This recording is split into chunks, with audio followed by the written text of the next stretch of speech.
اللہ کے نبی صلی اللہ علیہ وسلم فرماتے ہیں اگر اللہ کے نافرمان کو جو سانپ اس پر مسلط کیے جائیں گے، اگر وہ زمین میں ایک مرتبہ سانس لے لے تو قیامت تک کبھی زمین پہ سبزہ نہ ہوگے. کر لے گا نا، آج جتنے کرنا چاہتا ہے کر لے گا. انجام اس کا یہ ہے والعاقبۃ للمتقین، اللہ سے ڈرنے والا، گناہوں سے بچنے والا، اس کا انجام بڑا اچھا ہے. جیسے ہی اللہ تعالیٰ فرماتے ہیں کہ جب کسی آدمی کے موت کا وقت آتا ہے، موت کا وقت آتا ہے، تو اللہ تعالیٰ فرماتے ہیں کہ فرشتے اس کو کہتے ہیں سلام علیکم بما صبرتم فنعم عقبی الدار.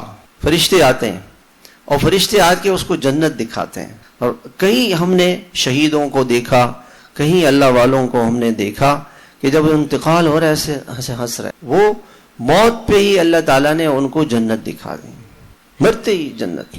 اللہ تعالیٰ نے قرآن میں یہ فرمایا قیل ادخل الجنت قال یا لیت قومی یعلمون بما غفر لی ربی وجعلنی من المکرمین. وہ جو سورہ یاسین کا آدمی تھا، رجل یاسین، جو اللہ کے نبیوں نے دعوت دی، لوگوں نے نبیوں کی بات کو نہیں مانا. اللہ تعالیٰ نے ایک آدمی کو بھیجا، دور شہر سے آیا، اس نے لوگوں کو سمجھایا، لوگوں نے اس کو پتھر مار کے قتل کر دیا.